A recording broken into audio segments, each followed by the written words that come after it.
All right, good morning, everybody. So now we have some time to, oh, thank you, water. We can put it right there. I'm actually going to have a sip of that.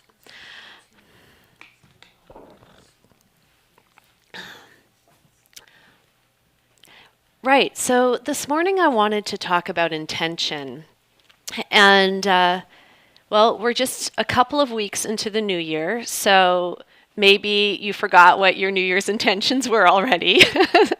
Often that's what happens.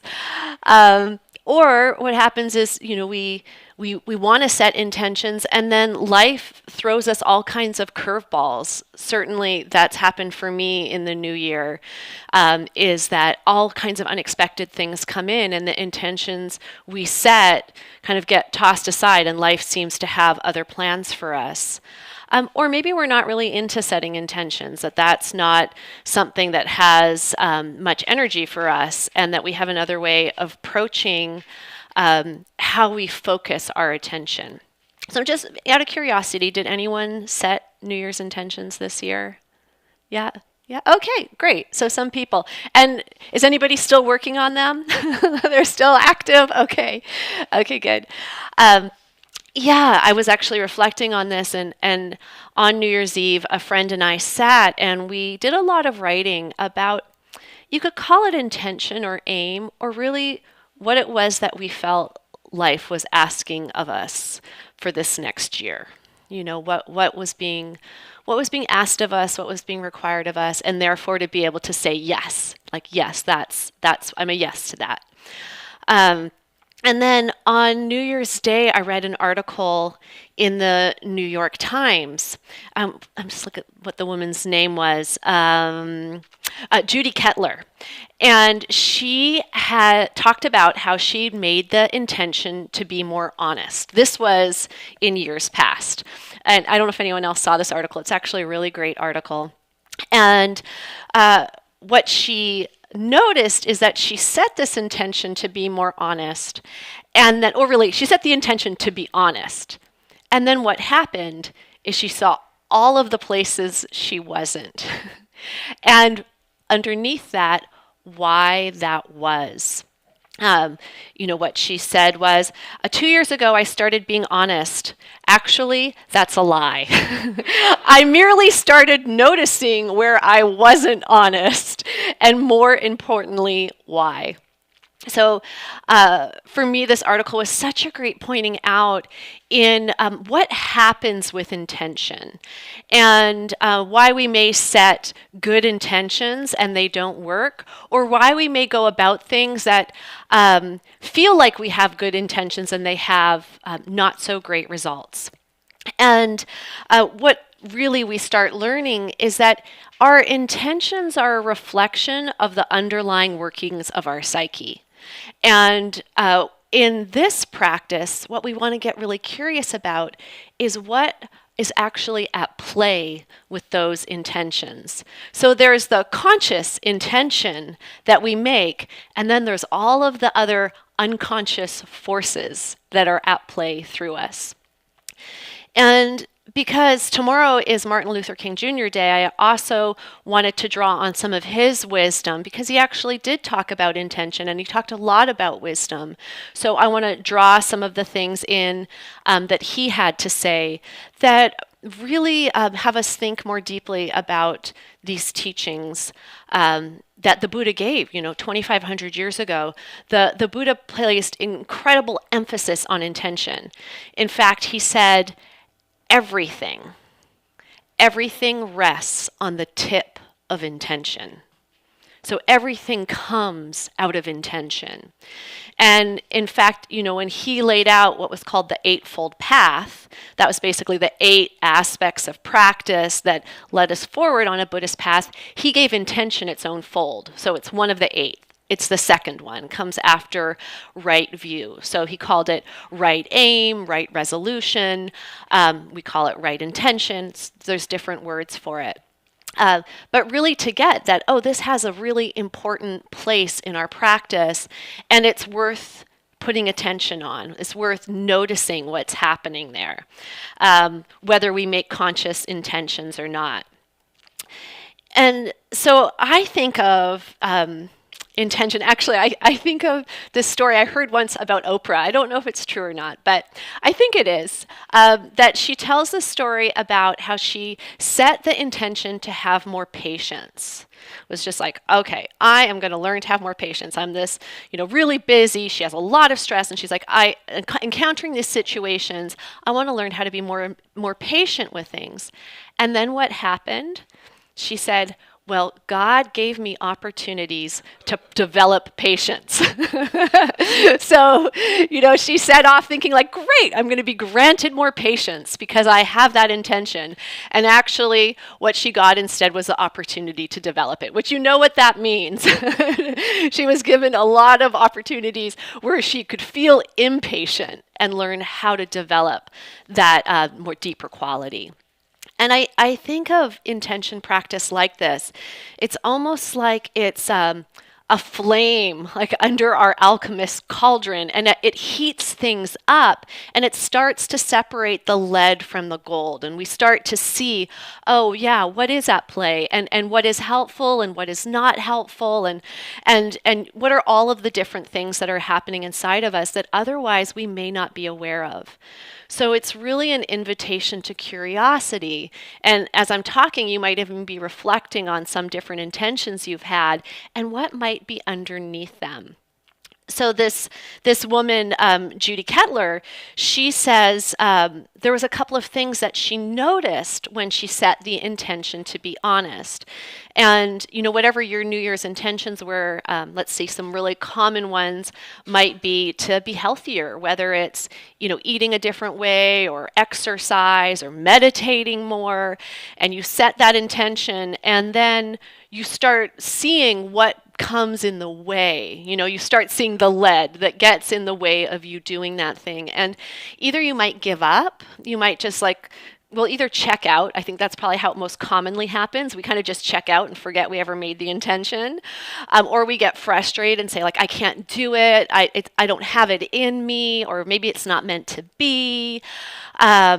Whatever it is, those are actually our greatest learnings, to see what happens inside of us, and what might have it be that we set good intentions, we have wholesome intentions, but there's underlying things that happen. And this is what she said. She said when she started to intend to be more honest, she said, what we say about deception and what we believe about deception don't often match. So in her case, she was saying I was deception is terrible and I don't want to do it. And then she found herself doing it all kinds of ways, in small ways, all the ways that are considered socially appropriate. Maybe it was ways to get social credit, starting to see what she believed about it, and then actually what she said about it and what she believed about it didn't match.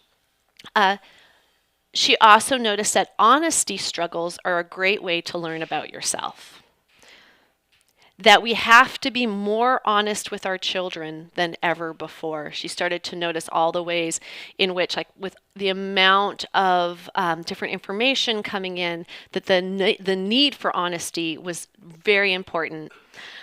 That we lie at work to protect our identity. The biggest lies we tell are to ourselves. And that our work on honesty is never finished. So this was one woman's intention and what she came to learn through this year of exploring it, of setting that intention and then discovering what was underneath it. So again, you can think of whatever intention it was you set and start to be curious. What am I actually learning through setting that intention? How do I actually make it a practice? And that's really why we're here, right? We're here because we're cultivating awareness and we're becoming more curious about whatever arises. Like in our meditation this morning, it really isn't about sticking with the breath the whole time. That can develop concentration, which actually is helpful. But really, when we're doing this practice, we choose a focus and then we get to see what actually happens. And we learn to be mindful of whatever whatever it is happens. For myself in this new year, I had all kinds of intentions about, I'm fairly recent in LA, and I've just made a change in my work, and I had all these intentions of what I was going to focus on. And then last week, my mom had a major health crisis. And suddenly everything that I had laid out of like all of these intentions of what I was going to do, it completely got wiped off. And all I could do would be talking to doctors and calling hospitals and trying to figure out what was needed and help my family. And it was like, well, then I have a new practice and I can just notice there, So this is what happens with us in life. And to know, where we hold on and where we let go. So Martin Luther King Jr. had something really important to say on intention, and he was hard hitting.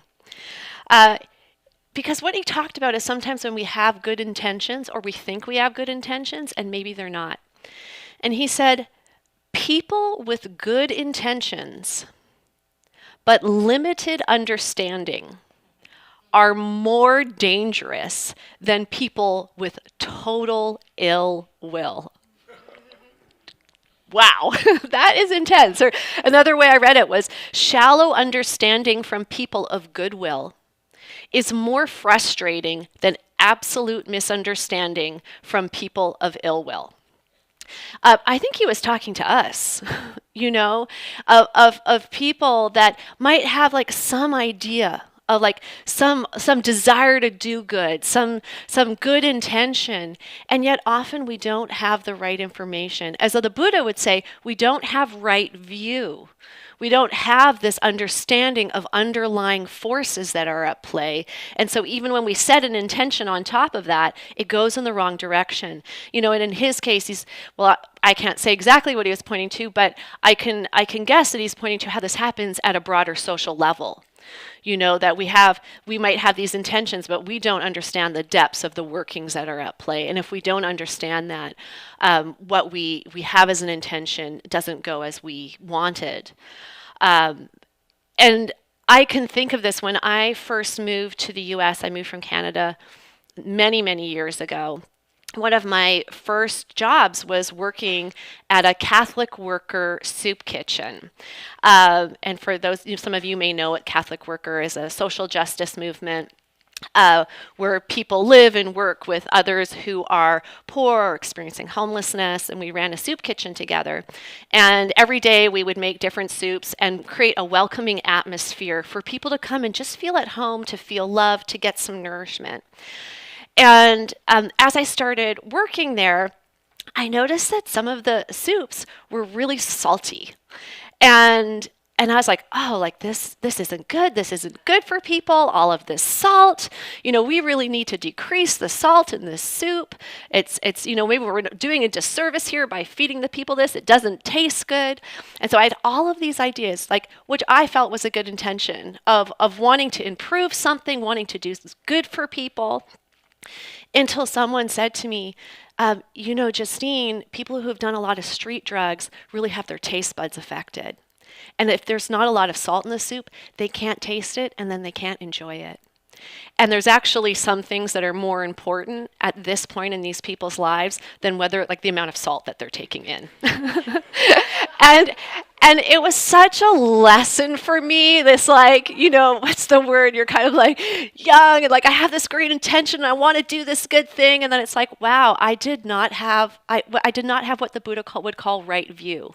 I had only a part of the picture and had to look at like, oh yeah, my intention wasn't entirely informed. And I really needed to be willing to be humble and to listen so I could learn. And so maybe actually we even do this in part to different parts of ourselves. Like we're like, I'm going to do this. Listen, body, we're getting in shape. And then our body has all kinds of other things that are going on that it needs us to hear and it needs us to understand so we can actually be more caring and in deeper relationship with it. And so this is the work of intention. They might look good. Our intentions might look good. Even they look good to ourselves, or they might look good to other people, but they don't actually have the results that we want. So the Dharma teachings would say, is what I'm about to do So is my intention fueled by wisdom, compassion, and equanimity? Equanimity meaning like a balance of mind, not either pulling away in aversion or like reaching out and grasping. So is it fueled by wisdom, compassion, and equanimity? Or is it fueled by delusion, by lack of wisdom, by confusion, aversion, like trying to get away from something, or grasping, like clinging to an idea of something? And these get really subtle. So we have to be very curious. And the truth is, we're pretty much all continually swimming in delusion, aversion, and grasping. It's part of the nature of this realm is continually learning how to do that and continually learning how to develop more wisdom, compassion, and equanimity. So, I've been doing this practice for 23 years, and I would say my practice is more about seeing on an ongoing basis where I still am in delusion, where I still have grasping, where I still have aversion, rather than thinking that I'm beyond it in any way. And that's the human practice. And so we get curious and we start noticing what's actually fueling this. What's fueling my intention with others, and what's fueling my intentions with myself. And often the person that we're hardest on is ourself with our intentions towards different aspects of ourself. Maybe you even noticed when you were sitting this morning, you were like, oh, I'm gonna come in, I'm coming inside LA, I'm gonna have my weekly sit.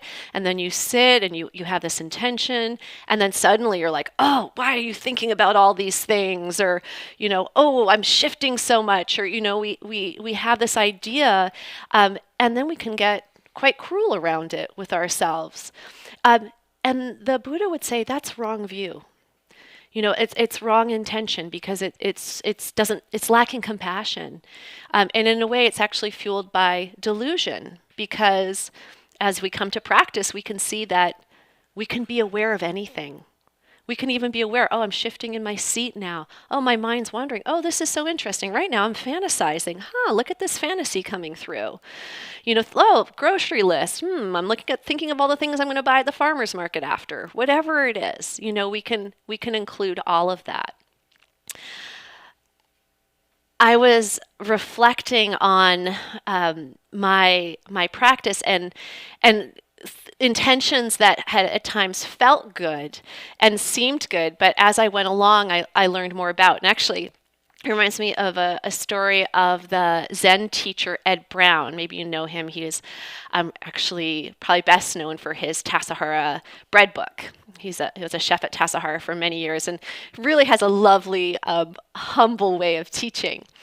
And he talks about how he had for so many years this great intention in his Zen practice, which in Zen, it's really about sitting and looking at a wall. And for hours, days, for in his case, months on end.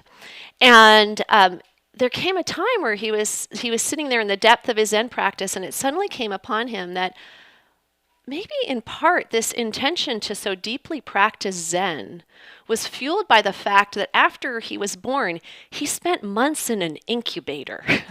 and all he was used to was staring probably at the ceiling all by himself. And he said, I might have just been playing out some childhood trauma in this spiritual choice that I made. And of course, he didn't regret it. It wasn't like, wow, what a terrible decision. But he started to refine his intention and see, oh, maybe I thought it was just all good, but there were other strands playing into it. So what are the strands that are playing into my intention? When I set off, it's about 16 or 17 years ago for my first 3-month silent retreat, I had this, great intention, like I'm going to go in, I'm going to get this practice handled, I'll be set for life. I thought basically my perfectionist underpinnings were playing out, and it was an incredibly powerful retreat. But probably what I got to most work on was my perfectionism, and really had that worked in me, and then got to see more and more like, oh, okay, like instead, what would be a deeper, a more compassionate, a more wise intention to come from in my practice. I noticed actually just a couple of days ago on Facebook, there was one of those memes and again, sort of thinking about how we all do these practice and we have other results of a yogi. Maybe some of you have seen this. There's a picture and it's a yogi lying in shavasana at the end of a yoga class. And, you can't tell, maybe it's a he or she's lying down and has a little eye mask on and looks really relaxed. Except the title is Hypothetical Arguments 1 during Shavasana, volume 1 of 23. And then the little thought bubble says, yeah, Judy, F you. and you can see like, oh, here we are in like this practice, go to class, like I'm going to relax, let go of stress. And then, the cauldron heats us up and we get to see what's actually in there. So that one really made me laugh. And of course, modern psychology teaches this, that if we grasp to an idea of just being good and doing the right thing and having good intention, and if we don't actually take time to notice what else is there, it gets put away in what's called the shadow. And it's going to come out other ways, whether it's when you're lying in shavasana and those thoughts get to creep in, or it's in seeing the results that good intentions don't always go that far with yourself or with others. The comedian, I don't know if you know the comedian J.P. Sears. He's like a spiritual comedian. He's actually great because he really pokes fun at a lot of what we do in spiritual circles. And he had this hashtag. This was recently. It was something like, it was said hashtag kindness in politics. And he said, my political party is kindness, unless you're not in it, in which case I hate you. And so again, it's like, we think these things of ourselves and then they actually end up being a lot more complex. So what we look at is how can we have a marriage of intention and then wisdom, actually understanding our intentions. The Dharma teacher, Bhikkhu Bodhi, who is probably one of the greatest translators of ancient Dharma into modern language, he talks about what's called wise consideration. It's in Pali, it's Yanisa Manasikara. And I'm just going to read you something he says because he just says it so potently. We ordinarily look only at the surface of things. We scan them in terms of our immediate interests and wants. Only rarely do we dig into the roots of our involvements or explore their long-range consequences. Setting this straight calls for wise consideration. Looking into the hidden undertones of our actions, exploring their results, evaluating the worthiness of our goals. In this investigation, our concern must not be with what is pleasant, but with what is true. We have to be prepared and willing to discover what is true even at the cost of our own comfort. For real security always lies on the side of truth, not on the side of comfort. And I would say there that he is agreeing with Martin Luther King Jr. And actually another quote from Martin Luther King Jr. that really struck me was, rarely do we find men or women who are willing to engage in hard, solid thinking. There is an almost universal quest for easy answers and half-baked solutions. Nothing pains some people more than having to think. And that's why I'm so grateful to be in community with people who want to come together and are actually willing to do the practice to see more deeply. Whenever we come here and we sit, well, the truth is, whether we want to or not, we're going to get shown things. We might wish that we could just be peaceful, but we get shown all these other things. And thank God, that we actually have that blessing that we can sit down and we can have this space in which it can be revealed to us. And so our invitation in the practice is truly to have curiosity, to be really curious, like, oh, what is coming up in my meditation? What is coming up in my shavasana at the end of yoga? What are those things that are speaking to me so I can understand more deeply? And this is the quality of ehipassiko. And I talked about this a little bit when I was last here with Tere. Ehipassiko is the Buddhist teaching on see for yourself. So it's really an invitation to use your practice to get curious and to see for yourself, to not take anything you hear at face value, but to really explore. So to lean in and explore, like, oh, what's actually happening? And ultimately we know the only thing that's ever transformed anything is attention, is really that seeing, that noticing and that seeing. And that's what we're cultivating. Or as, Martin Luther King would put it, how is it exactly? He said it, the love, he called it love. I would call it like attention or awareness, and he would call it love. And I actually think that they're the same thing. That when you truly have attention on something, that's love. When you're really present with it, that's love. And he said, love is the only force capable of transforming an enemy into a friend. And if we can think of all of this delusion, aversion, and grasping, we can think actually what really transforms it is that loving attention, the getting to know it, the willingness to see what is there. So it's not so much about pushing ourselves or kind of like contorting ourselves into a good resolution, a good intention, like I'm going to make an intention and then I'm just going to effort towards it and discipline myself there. I mean, certainly that's one way and it has certain results. But when we're practicing in this way, we're actually inviting something deeper, something more enduring. Because when we can see what's underneath, we can work with it. And then our intentions don't just last for a week and fall away, or we lose 10 pounds and then it comes back. We actually notice, like, what is it that's informing my relationship with food?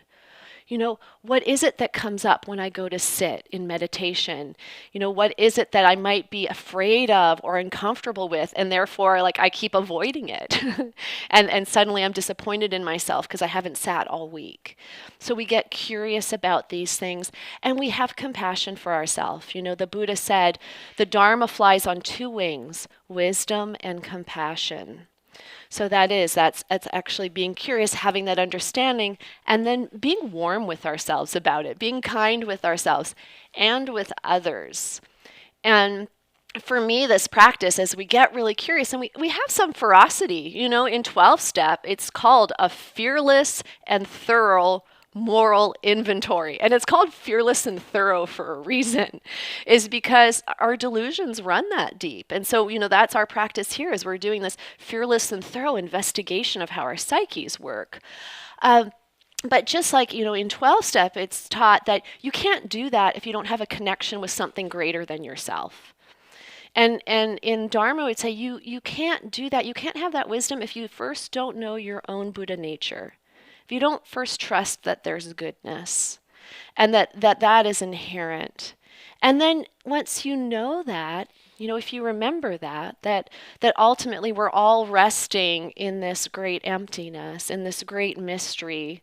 We're all working with this human mind. We can have some compassion for ourselves as we set intentions and they come across in an awkward way or they don't come out right. And then we can have some compassion for others. We might not feel ourselves so separate from the people that we judge. Whatever political party they belong to, whatever actions they take, however they act in the world, we might actually feel some more compassion because we see our own mixed intentions and how complex they are. So this is really the beauty of this practice, is that it softens us towards ourselves and also towards others. And maybe what I want to say is one of the last quotes from Martin Luther King is that he says, "One day we'll learn that the heart can never be totally right if the head is totally wrong. Only through bringing together of head and heart, intelligence and goodness, or we'd say wisdom and compassion, shall man rise to a fulfillment of his true nature." And so in that, what I want to invite us to is to, as we work with our intentions in this new year, is to notice what's underneath them, to be curious about them. And as we do this, as we go through this, I would call it a purification practice, as we get to see these things more, actually what we'll notice is that there's something deeper that we can trust. As we purify out the delusion and the aversion and the grasping, it's not so much about being perfect, but we're tapping into a life force that can come through us that has a natural intelligence, because we've done the work to see the layers that were on top of it, and we do the work to slowly pull them back so this deeper thing can come through us. And then actually the intentions that we set have that much more power to them. They have that much ability to move through us in a beautiful way. And that's really the alignment of right intention. So let's see, let's take let's open it up to questions now, whether it's anything about intention or anything about your meditation or really anything else. We have about 15 minutes or so. Yeah, right here. Oh, thank you. My name is Bob. Is this on? Yes. I guess it is. Yeah. So this is my first time here. And in other practices, when something comes up, you label it. Is that what what this kind of practice is? In your meditation practice when you're sitting? Is that what you're referring to? Yeah, like greed or, let's see. It's funny because I was having a torrent of them, and now I can't name them. I think I understand what you're talking about. So you could be sitting and you notice, oh, anger arising. And so you might quietly, mentally note anger. Okay. And then you might even notice, oh, tension, heat, contraction. And that's one way of practicing. And in my practice, I've done that a lot. I found it very helpful because it's a way of tethering the mind into the immediate experience. And for some people, they might find it's too much words, like too much kind of mental activity. So it's not required, but it can be really helpful. To actually, it's a way of actually, oh, what is this? And you're having your curiosity. Oh, this is anger. This is what anger feels like. Oh, it's like this in my body. Oh, it's like this energy. So. Well, okay. The reason I ask is because if you don't label it and you come back to the breath, you've sort of been absent. Right. Yeah. Okay. Yeah, absolutely. So whether you're actually mentally naming it or you're just in a broader way without putting a word on top of it, you're aware with it and you're sitting with it. You're not just rushing to get back to the breath because the breath is the right place to be. You're like, oh, this too. Oh, this is what this feels like. Yeah. Yeah, thank you. And really helpful for a practice of intention. It's not just, again, it's not about like, oh, let me get back on my good intention so I'm a good person. It's like, oh, curiosity, what's happening? I'm like, right now I'm eating a bag of Oreos. This is so interesting. What's happening here? Why is that? What am I feeling? Yeah. Hi. Yeah, I had a question which, when I think the question, it sounds really dumb, but I genuinely want to know it. Please, bring it on. So New Year's is kind of the ritualistically appropriate time to be setting intentions. And I'm wondering to myself, let's say, like in my situation right now, my life is, there's so much up to look at. There's a lot of tumultuous, some good stuff, some difficult stuff, but there's a lot. Mm-hmm. And so I'm wondering, is there a time to set intention and a time not to set intention, given that, okay, I don't, please, no more, I'm good. I know I set an intention, I'm going to have more. So, yeah. But is that just fear-based? Am I just going, okay, no, I'm not being accountable, and in some way setting an intention would be more helpful in a situation like that? I kind of don't know how to work with it. Yeah, it's a really powerful inquiry. And I feel like that inquiry itself has so much in it. Because it's, sometimes like we already have enough on our plate. And then setting an intention can almost be like a striving, like, oh, on top of this, I need to work hard, or I need to do all those things. And this is where I'd say, what's the intention under your intention? right? And so then, oh, curiosity, like, why do I think I need an intention? Is it because genuinely I feel like, oh, my mind's really scattered, and if I intend to do something, it will help me be with all of this that's arising? So, in this new year and this things that happened with my mom, I knew that I actually even more had to increase my practices. Like all the things that I usually do, that actually my intention is to do them more because it will allow me to be more present and to respond in a more wise way with whatever's happening. So like that was actually good. But if I felt like, oh, all of this stuff is happening and like, wow, I need to do it because like, when am I getting off track and I'm beating myself up? Well, that's not a wise intention because it's fueled by aversion. It's fueled by anger or judgment. And so it's not really an easy, simple answer, but it would be like, oh, great, be curious about that and get to know yourself, what's fueling your intentions. And the truth is, like, you can also try making one and then seeing, like, does it make you like tighter? Does it feel like it fuels more of these mind states like aversion and delusion? Or does it actually feel like, oh, it brings in more wisdom and compassion and you can actually get some reflection for yourself? Is that helpful? Yeah. Thank you.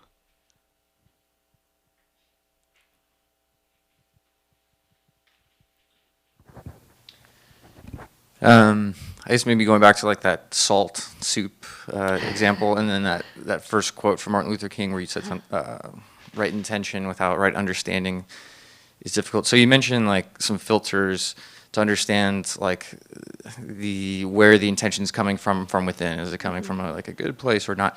But then there's like this other level of your knowledge of the world and how things work or how people taste soup. So I wonder, like we can be really introspective, but then there's this other element of like we don't know what we don't know. So I'm just curious, like to me it says like, oh well, we should always be like educating ourselves or something. But like what does Buddhism kind of, I mean, how do they account for just like attainment of knowledge of all these things we may never know, and some of that's out of our we can be as thoughtful as we want about our intentions, but we just don't know. We're never going to get it all right. Yeah. Damn. For perfectionists like me, it's but then it's like, okay, I don't know actually what the Buddha said. There's a couple things I could say, but I know what I'd say is like, thank God for humility. And actually that's one of the most beautiful things is that we can have all this earnestness and we want to do it right, and then actually what we get is sometimes seeing what we don't know. And then knowing to be able to be like, oh yeah, sometimes I don't know. Like I'm probably going to get up here sometimes when I say stuff, and afterwards I'll be like, oh, why did I say that? Or that wasn't quite right. And it's like, okay, like that's part of my willingness to engage in the world. Part of my willingness to sit up here is, oh, sometimes I'm not going to do it great, or I'm going to say something that's not right, and it's like, oh, like that's the beautiful gift of humility is knowing that's how it's going to be. And then I personally find that the more I can be like that, the more I'm open to receiving information that I might not have. And so I can educate myself as best I can. That's important. And then always be willing to be like, oh, right, yeah, okay, maybe my idea about the salt wasn't great. Whoops, and to have some humor with that, of knowing that I'm not going to know everything. And so we can get really hard on ourselves of like, I need to understand it all, and like we're never going to understand it all. Like the world is so complex and increasingly complex with so many things, and the best we can do is like, well, we can educate ourselves, and then we can be willing to be humbled and to learn. Does that respond to your question? Yeah. Yeah. Thank you. Yeah, Eric. Is it Eric? Nick. So, what about when you seemingly have right understanding, or maybe it's just more delusion, where you seem to understand it and don't act on it, and or act differently? And that still is one of my life challenges. Can you give me a little example, maybe one that you're comfortable sharing? Well, say for instance, around weight. I mean, I'm a little bit overweight, and I actually would like to lose some weight because it would overall be beneficial for my health. and I have all these great thoughts, and I do eat all the right foods already. However, I just keep on eating too much of it. Sounds And- delicious. So, the intention and stuff is there. I have the understanding, and just, Yeah. you know, Yeah. For me, this is one of the greatest frustrations that can happen to us is that we feel like we're thinking clearly. We see clearly, like our mind's working. But the truth is we're so much more than our mind and our thoughts. And the body might have ideas, maybe something like that you're not conscious of has its ideas of why it wants to eat more. And so that's where there's at the moment it might be like, well, I don't know, I can't see it. So that's step one. I just can't see what it is. I feel like I'm thinking right. I can't see it. And then it's curiosity. Oh, what might be happening that I'm not aware of? Is there an emotion that I'm feeling and I just think, oh, like a little bit more would help me feel happier or gratified? Or is my body saying like, oh, I want a nutrient? And so I don't know what it is clearly, but it's actually just curiosity. Because you're not always going to know. And this is like lifelong. And actually I think of maybe last week I saw this beautiful video interview with, I think it was Anthony Hopkins, where he was interviewed by a BBC reporter about his role. Was he the one that played the role of the Pope in this? Yeah. Right, okay. So he talks about, as he goes through life, his acknowledgement that he knows less and less. It's such, you can go and look on it on YouTube. It's such a beautiful video. And he's just saying, I just realized actually I know less. Like I thought I knew all these things, and now I actually know I really don't know very much at all. And it's almost like a releasing into this mystery. And with that not being like, well, I'm never going to know anything, so why bother? It's more like an openness to that mystery and a curiosity. And so my invitation for you would be like, so notice when you're eating. And notice when you're maybe like 5 to 10% away from being full, get really curious at that time of your eating. Like, oh, what are you feeling in your body? Is there an emotion that maybe you're not aware of? Like so often for most of us, there's all kinds of emotions happening that we're not aware of. And then just see. And this can be our practice, whatever your intention was, like this, you can apply it for yourself. And then that's really the best we can do, and to just sort of be open to the fact that there's something that your cognitive mind is not telling you yet, but somewhere in your being it's happening. And that give it the invitation and the space to reveal itself to you. Okay, thank you. Yeah. Yeah, and thank you for being vulnerable that way, because I feel like that's what so many of us work with. Yeah. We have a few minutes if there's any other questions. Clark, right here. I don't know exactly where I'm going to go with this, but the last thing you said, the invitation to leave something open for new information. And I guess I would join with Anthony Hopkins. I'm finding out more and more about life as I get older, that a lot of the patterns and cultural patterns that I think I live in are not helpful. When we say lean in and be curious, there are really different qualities to that, different ways to do that. Mm-hmm. And I think our cultural setting is pretty aggressive about how to lean in and be curious. It's to acquire information or get stuff or fix something. And so my 19-year-old son has showed me, through me arriving at Al-Anon with him having drug issues, and the message from Al-Anon is, you need to let your son go. You need to not be God, and let your son find his path.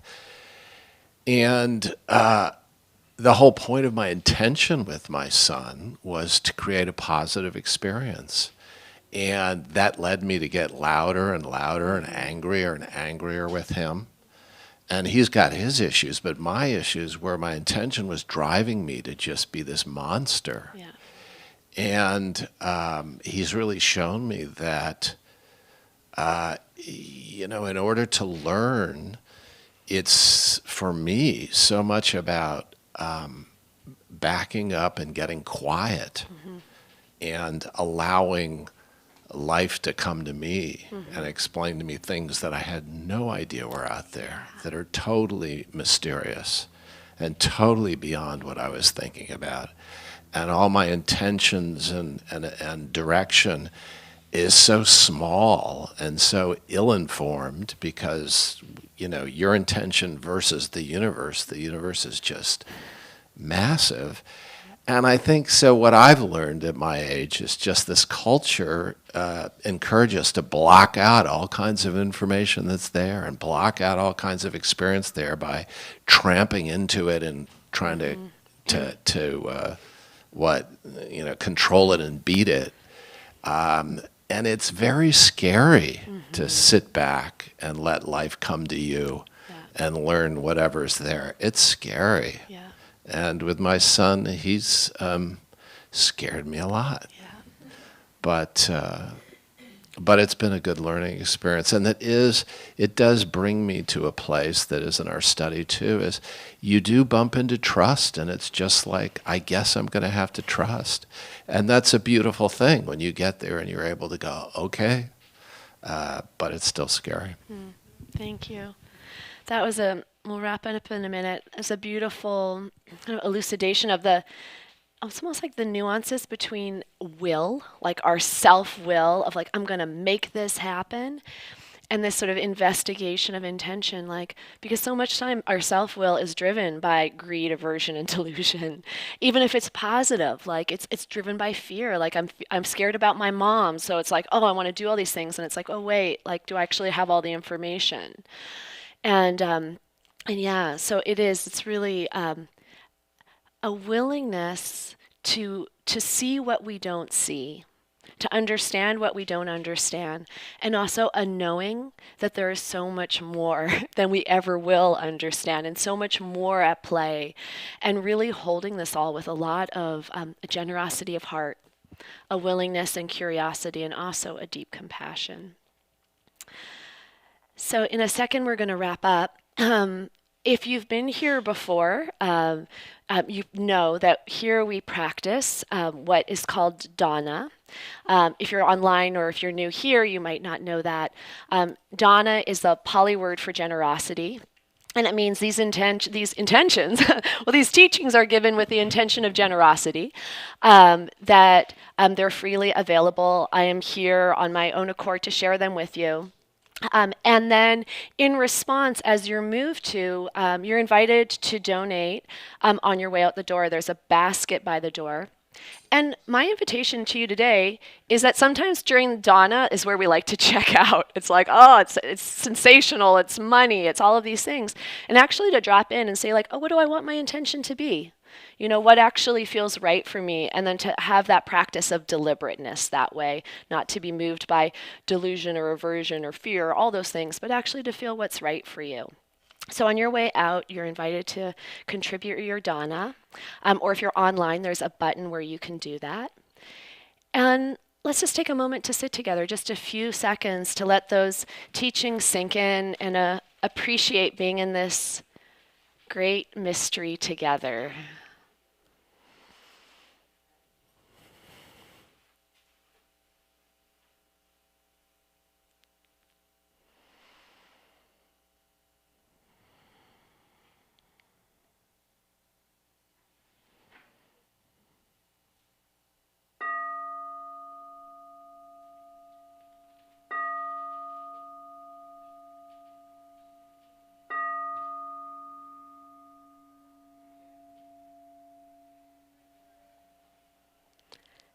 Thank you.